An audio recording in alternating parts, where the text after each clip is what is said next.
7ನೇ ಅತಿ ದೊಡ್ಡ ನಗರವಾಗಿದೆ. ಕರ್ನಾಟಕದ ಮ್ಯಾಂಚೆಸ್ಟರ್ ಎಂದೇ ಪ್ರಸಿದ್ಧಿಯಾದಂತಹ ನಮ್ಮ ಜಿಲ್ಲೆ ಇಂದು ವಿದ್ಯಾಕಾಶಿಯಾಗಿದೆ, ಬೆಣ್ಣೆ ನಗರಿಯಾಗಿದೆ.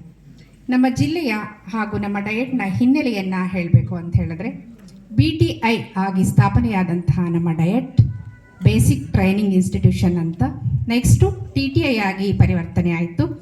ನಂತರ 25/11/93 ಡಯಟ್ ಆಗಿ ಸ್ಥಾಪನೆ ಆಗಿದೆ. ದತ್ತಾಂಶಗಳ ವಿವರಣೆ ನಿಮಗೆ ಕಾಣಿಸ್ತಾ ಇದೆ.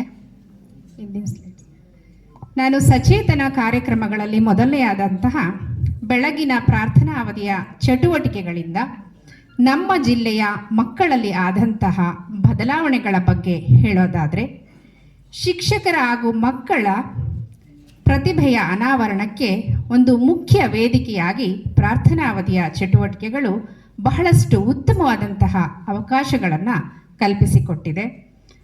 ಹೆಚ್ಚು ಪ್ರಾಮುಖ್ಯತೆಯನ್ನು ನಾನಿಲ್ಲಿ ಯಾವುದಕ್ಕೆ ನೀಡ್ತೇನೆ ಅಂತ ಹೇಳಿದ್ರೆ, ಕಟ್ಟಕಡೆಯ ಮಗುವು ಕೂಡ ವೇದಿಕೆಯನ್ನು ಅಲಂಕರಿಸೋದಕ್ಕೆ ಮುಂದೆ ಬಂದಿದೆ.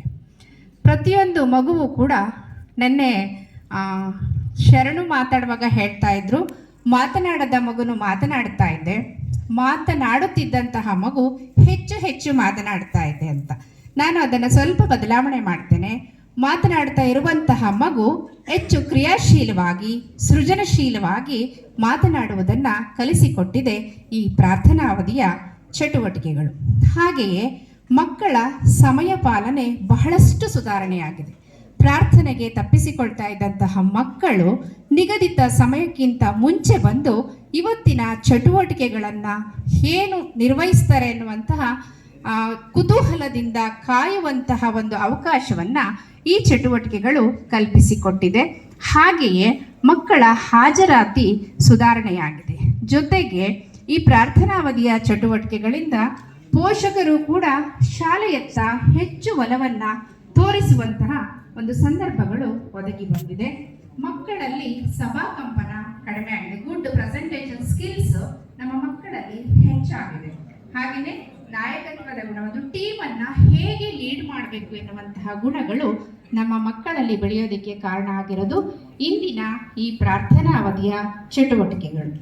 ನಮ್ಮ ಸಚೇತನ ಕಾರ್ಯಕ್ರಮದ ಅಂಕಿ ಅಂಶಗಳನ್ನು ನೋಡೋದಾದ್ರೆ, ನಾನು ಇಲ್ಲಿ ಹಳೆಯ ಡಾಟಾವನ್ನು ತೆಗೆದುಕೊಂಡಿದ್ದೇನೆ. ಮೇಲುಸ್ತುವಾರಿ ಅಧಿಕಾರಿಗಳ ಡಾಟಾವನ್ನು ನಾನು ನಿನ್ನೆ ನೋಡಿದಾಗ, ಈ ಒಂದು ಕೊಠಡಿಯ ಎಂಟ್ರೆನ್ಸ್ ಅಲ್ಲಿ ಡಾಟಾವನ್ನು ಡಿಸ್ಪ್ಲೇ ಮಾಡಿದ್ದಾರೆ ಡಿಸ್ಟ್ರಿಕ್ಟ್ ವೈಸ್. ಅಲ್ಲಿ ನೋಡಿದಾಗ ನಮ್ಮ ಜಿಲ್ಲೆಯ ಮೇಲುಸ್ತುವಾರಿ ಅಧಿಕಾರಿಗಳ ವೀಕ್ಷಣೆ 2217 ಡಾಟಾವನ್ನು ನಾವು ಎಂಟ್ರಿ ಮಾಡಿದ್ದೇವೆ. ಹಾಗೆಯೇ HM ವೀಕ್ಷಣೆಯನ್ನ ನೋಡಿದಾಗ 8086 HM ಇಲ್ಲಿ ಅಪ್ಲೋಡ್ ಮಾಡಿರೋದನ್ನ ನೋಡ್ತೇವೆ. ರಾಜ್ಯದಲ್ಲಿ ನಮ್ಮದು ಹೈಯೆಸ್ಟ್ ಅಂತ ನಾನು ಈ ಸಂದರ್ಭದಲ್ಲಿ ಹೇಳ್ಕೊಳ್ಳೋದಕ್ಕೆ ಹೆಮ್ಮೆ ಪಡ್ತೇನೆ. ಒಟ್ಟು ನಮ್ಮ ಜಿಲ್ಲೆಯ ವೀಕ್ಷಣೆ 10,303.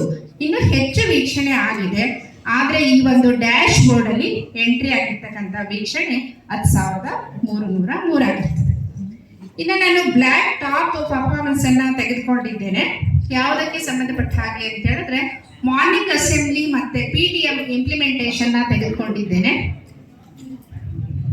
ಇಲ್ಲಿ ನೋಡಿದಾಗ ಈ ಒಂದು ಮಾರ್ನಿಂಗ್ ಅಬ್ಸರ್ವೇಷನ್ ಅಲ್ಲಿ ನಮ್ಮ ದಾವಣಗೆರೆ ಜಿಲ್ಲೆಯ ಉತ್ತರ ತಾಲೂಕು ಹೆಚ್ಚು ಅಬ್ಸರ್ವೇಷನ್ ಅನ್ನ ದಾಖಲು ಮಾಡೋದನ್ನ ನಾವಿಲ್ಲಿ ನೋಡ್ಬೋದು. ಇಲ್ಲಿ ಡಾಟಾ ಸ್ವಲ್ಪ ವ್ಯತ್ಯಾಸ ಆಗಿದೆ. ನಿನ್ನೆಯ ಡಾಟಾವನ್ನ ಹೊರಗಡೆ ನಾನು ನೋಡಿದಾಗ ಇದಕ್ಕಿಂತ ಹೆಚ್ಚು ಅಬ್ಸರ್ವೇಷನ್ ನಮ್ಮಲ್ಲಿ ಆಗಿದೆ. ಇನ್ನು PTM ಅಬ್ಸರ್ವೇಷನ್ ಅಂತ ಬಂದಾಗ 114 ಅಬ್ಸರ್ವೇಷನ್ ಇದೆ. ಈ PTMಗಳು ನಮ್ಮ ಶಾಲೆಯ ಶೈಕ್ಷಣಿಕ ಪ್ರಗತಿಗೆ ಬಹಳಷ್ಟು ಕೊಡುಗೆಯನ್ನ ಕೊಟ್ಟಿದೆ. ಹೇಗೆ ಅಂತ ಹೇಳಿದ್ರೆ, ಈ ಒಂದು ಪೋಷಕರ ಸಭೆಯನ್ನ ಮಾಡಿದ್ರಿಂದಾಗಿ ನಮ್ಮ ಮಕ್ಕಳಿಗೆ ಮನೆಯಲ್ಲಿ ಉತ್ತಮವಾದಂತಹ ಕಲಿಕಾ ವಾತಾವರಣ ದೊರೆತಿದೆ.